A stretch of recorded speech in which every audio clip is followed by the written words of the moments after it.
So E, this is a bad calculator. And so you use last individual. You can use 2.71. 2.71. 2.73. 2.71 to the power of. This is a really bad. Let me see.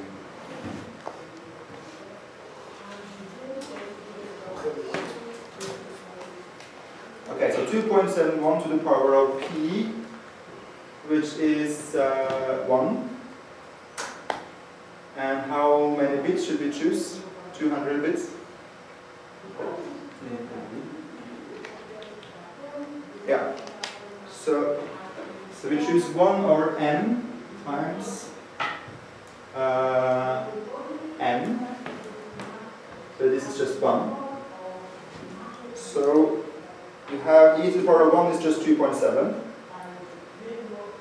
So reproductive rate 1.7 should not work. So in this case we pick a mutation rate p equals 1 over n. And we pick reproductive rate 1.7. So this should not work. In the sense that it should be exponential time. It should be exponential time to find optimum. So here we have the behavior of the population.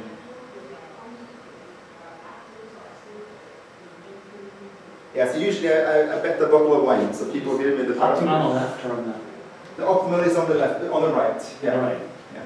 And this is just a histogram of the population, of the fitness status of the population. Right. Because you have a good solution, you just throw it away. Yeah, what happens is that the algorithm gets into what's called a mutation selection balance. Yeah. So Get to the end. yeah, there becomes too high probability that you will damage some of your good bits by mutation. But at the same time, you have sufficient selective pressure to somehow maintain the current position. So sometimes I let just this run in the background during the talk, and we see at the end. So do you want to try some higher? So how should we make now this algorithm work? So you want to have alpha lambda e to the power of pn. So how can you achieve this? Alpha is in the range of 1 to 2 for this selection mechanism. So keep more of the good population around. So instead of having one way to do better is keep more of the have the best people reproduce more. Yes. So with this particular selection mechanism I'm using now, it's called linear random selection. It has the maximum number of offspring the best individual can get is 2. This alpha parameter is the maximum value is 2. Okay? So even if we pick now alpha equals 2, it will still be less than e to the power of pn. So how can we make sure that this algorithm will work? More mutation. Yeah, lower the mutation. So let's say we pick now mutation rates n, so 1 over 2n, for example. We get 1.64, which is less than 2. Okay? So this should work. So now we change the mutation rate to be this. We increase the selective pressure with this. We have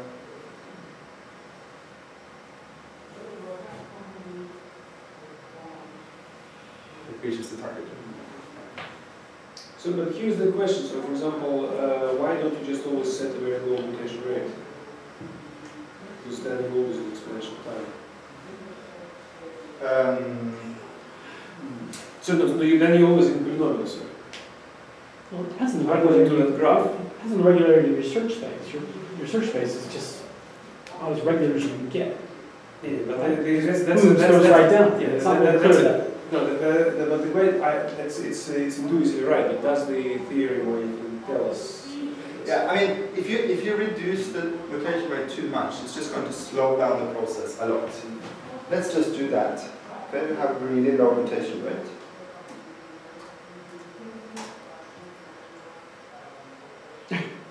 Whole population is the same thing. Yeah, you have just much smaller variance in the population. It's right. It's just kind of moving. It's moving. Yeah, it's moving. It's still moving. And it's not going to stop until it gets to the end. Does it stop at the end? No, it keeps going. Okay, so this is just a simple example, this one max function, but we have also analyzed more rugged landscapes, for example. And this is a very interesting case where you have lots of small peaks, because in that case is where you actually don't want to have too high selective pressure or too high nutation rate, because then you get stuck on those peaks. You need to have really the right balance. You have to have not too high selective pressure so that you can fall down the small peaks and then make use of the kind of gradients in the search space.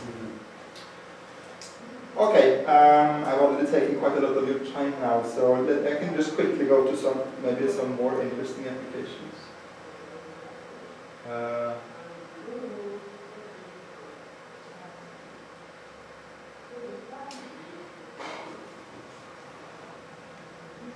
Okay, I'm not sure what it is.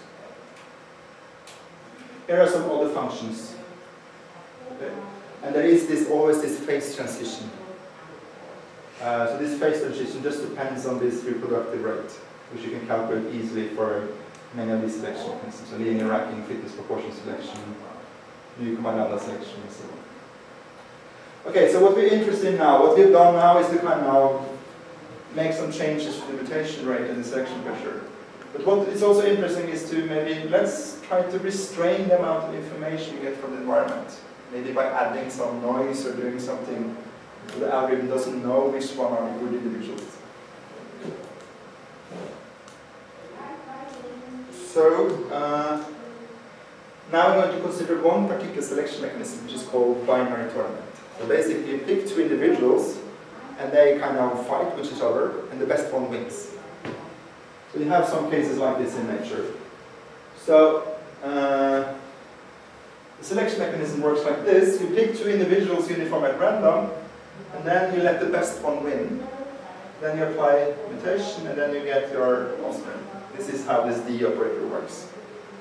Let's now assume that actually this competition is a little bit uncertain. Okay? So let's assume that with probability 1/2 plus delta, the best one will win.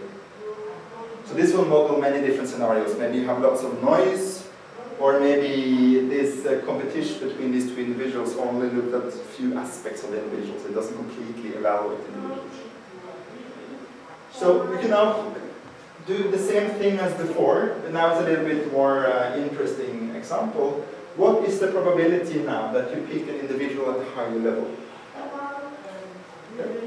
So what the probability that you pick an individual at a high level is that both parents belong to that part of the population. So this is a probability gamma squared. Or you pick two individuals, one from a higher level and one from a lower level. With this probability, and this is the probability now that the best one will win. By doing some simple calculations, you will see that the probability now of increasing becomes gamma times 1 plus delta plus times P0, where P0 is the probability that this mutation operator doesn't destroy the solution. So if this mutation rate is not too high, it means that this delta can be really, really small. So you just need a very, very slight bias towards the better individual in order for this to work.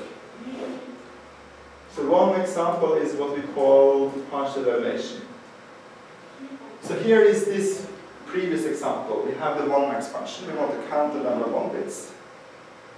Let's instead assume that we can only look at a few of the bits when comparing two individuals. Okay? So you don't have access to the entire bit string. You can only see a few of these bit positions. So this is this partial evaluation. Partial evaluation model. Okay. So maybe you can look at this bit and this bit when you compare two individuals. So now there is, you won't be able to be 100% sure that you pick the right one. So is the model clear, or yeah? So if you consider now this classical algorithm in this community, the 1 plus 1 EA, it just keeps a single individual moving around. Then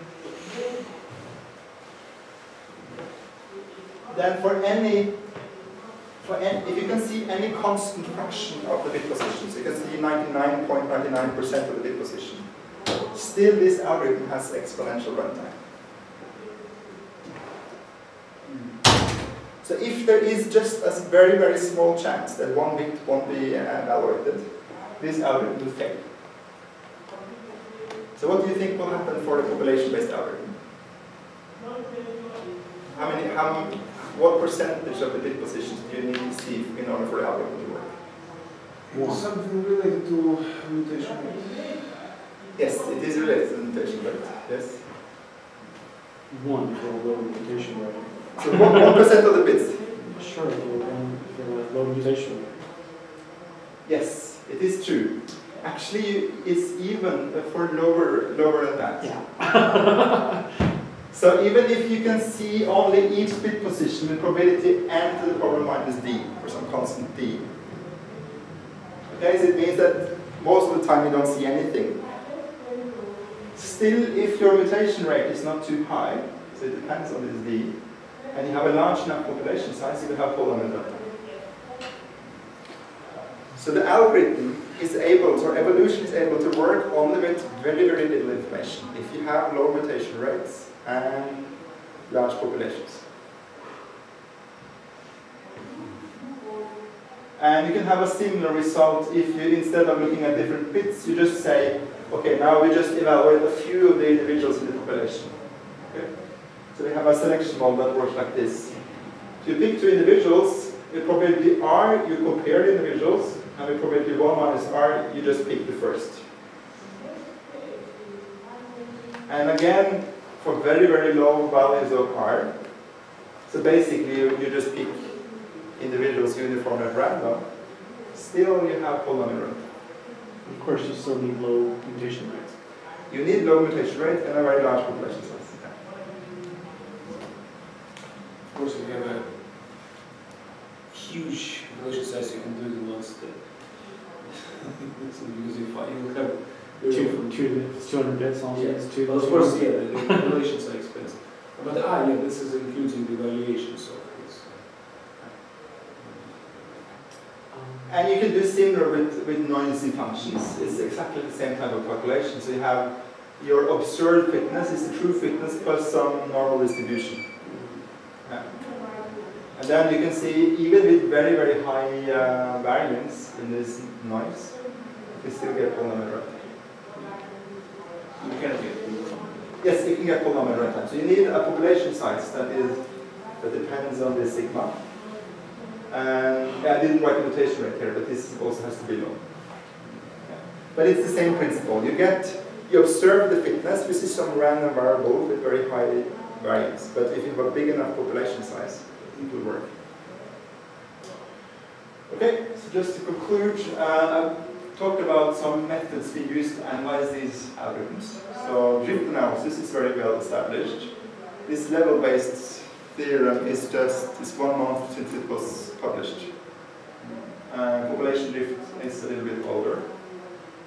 And then I looked at some examples for this. So partial relation and noisy fitness storage. So basically, what you need is sufficiently high selective pressure, low enough mutation rate, and large enough population size. And if you have that, the evolution can proceed with very, very little information. This whole talk assumes reproduction by mutation, by copying mutation. Yeah. If you use crossover, does it apply? Well, so in this level-based theorem, I mean, one of the main purposes or motivation for this was to be able to analyze crossover. Mm-hmm. So we have results for that as well. I haven't shown it here, but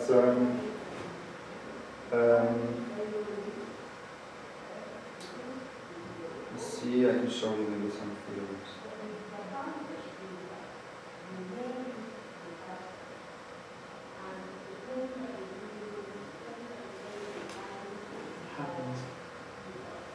And of course, with low mutation rates, you get stuck in local minima.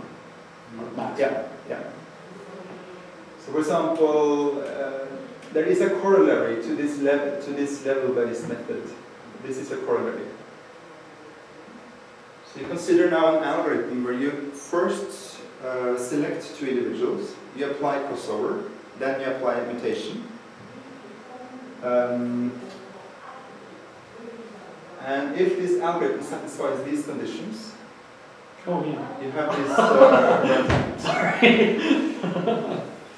It looks a bit.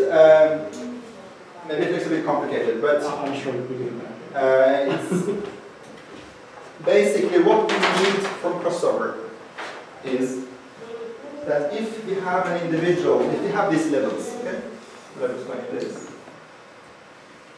So if you have an individual here and an individual here at a higher level, when you do crossover between these two individuals, there should be a probability, what we write here, epsilon 1, that the offspring will belong to the high level.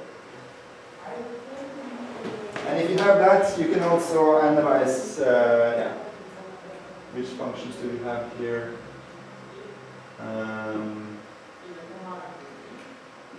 We have one max, and we also have sorting of numbers. So you can sort numbers using crossover mutation. So I mean, one of the big challenges in the field has been to understand how crossover works, because it's much more complicated. So with this tool now, it becomes much easier to analyze. Okay, so shall we thank first, yeah? And now have questions. More, if you have more questions. I've asked them all. I have a question and comment in the sense that, so for example, the convergence times, it depends somehow on n. Yes, so n is the length of strings. Yeah. And you show that sometimes it can be a polynomial time. Yeah. So is it sometimes like quadratic? Can we say quadratic? Yes, sometimes it's quadratic. So for example, on this one max, it is not quadratic. Yeah. Typically it is n lambda log lambda plus n log n runtime. If you consider some other function, one function called leading ones, where you want to maximize the number of initial one bits, you get something on the order of n squared. Yeah. But okay, so the point is here is this. So in biology, for example, us or bacteria, n is about 100 billion. Now, if you consider that in biology generation, the fastest generation is 20 minutes. Yeah. So 3 replications in an hour. Yeah. Then the convergence time is longer than the expected time of stars in the universe. So you converge, but the stars in the entire universe extinguish. Yeah. So obviously nature is not doing this kind of criteria. There's something else. So the convergence time, I always try to say this, it's very important for small algorithms because you want to reach a solution. Yeah. But in nature, something there are other criteria. So Yeah. and you have to consider other criteria. For example, what happens after just 5 generations? Yeah. How to maximize not in the future, but what can you do in, let's say, just the next 5 steps? Is there any analysis like this in this community, or is this? I mean, what happens in the next 5 steps? Sorry. Next 5 generations. Yeah. So or maybe in the next generation, the next 2 generations, like me and my grandchildren. Yeah. So, by the way, the expected lifetime of stars in the universe is about 10 power 140 years. Yeah. Something like that. And it's if you take polynomial with biological length, you will get more years. Yes. So you're actually mentioning, I mean, there is this paradox which also Leslie Valiant, he's a Turing Award winner in computer science, who is interested in evolution, and he makes the same argument. There is something we don't understand about evolution, because the length of the genotype is really long, and the number of generations that's been, it's not that large. So how is it possible that you have the same order? I mean, the number of generations is roughly in the same order as the length of the genotype. How is that possible? I don't know. I mean. Well, of course, no. The thing is that first my argument was that first nature doesn't want to converge. It's open-ended. Actually, Actually, if you can see the evaluation function doesn't have an optimal. If it's a finite set, it always has an optimum. But the thing is that in evolution, you have unbounded lengths of strings. So you have insertions, and they will all, suppose we constantly increase lengths. Potentially, it's unbounded space, so there should not be a maximum. It's kind of what's called topless evolution. It's all open-ended. Okay, but the short-term behavior is actually very important, especially if it's dynamic, because the fitness is also changing all the time. Yeah. For example, 5 generations is quite important.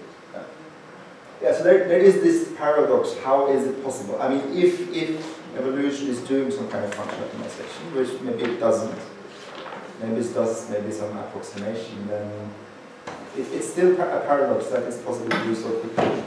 Now the other thing, one more practical question is what happens in a finite number of steps? In this field it's called fixed budget computation, so it's some results about that area as well. So okay, you run the algorithm for a fixed budget of steps, where can you expect to be? So this is a separate type of analysis, not a runtime but a fixed budget. Also, I think it's arguing in biology, it's not, let's say, five fixed steps and where you will need 5 generations. In fact, it's important, maybe sometimes the sum of fitness functions over all generations, the integral.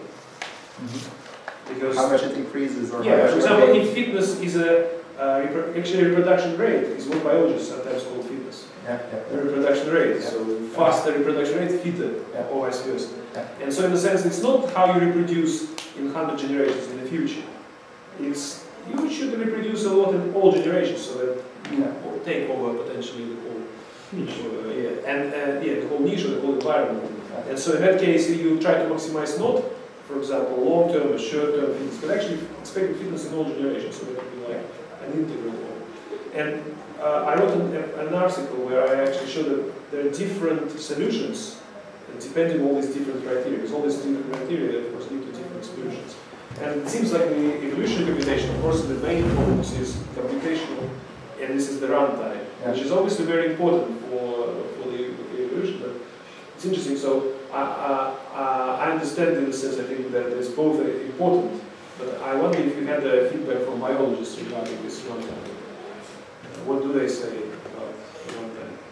Yeah, I mean, so this project I talked about, what we're trying to do here is to consider what they call the speed of adaptation. Speed of? Speed of adaptation. Speed of adaptation. So this is more about the rate of change, rather than the time to reach a particular target.